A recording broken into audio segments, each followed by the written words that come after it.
මරණ දඩුවම හිමි වූ පුද්ගලයෙකුගේ අවසන් කෑම වේල. මෙය ලොව පුරා ඉතා වේගෙන් සංසරණය වූ සංවේදී වීඩියෝවක්.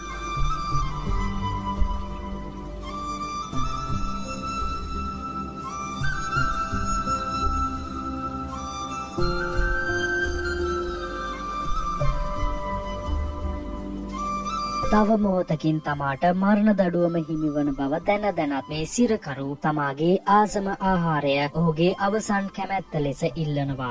ඒ ඔහුගේ මරණය තව විනාඩි කිහිපයකට හෝ පමා කර ගැනීමටයි. ඊළඟට මැරෙන්න ඉන්නේ ඔහු බව දැන දැනත් මේ ආහාරය ගනිද්දී ඔහුට කොහොම දැනෙන්න ඇතිද?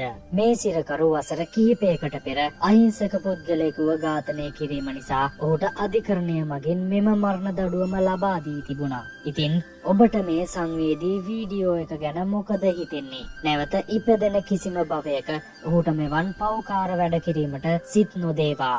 නිවන් මගට යාමට සිත පැහැදේවා. සියලු දෙනා මෙය දැක පවට බිය වේවා. මේ වීඩියෝ එක හැමෝටම බලන්න දැන්ම ෂෙයා කරමු.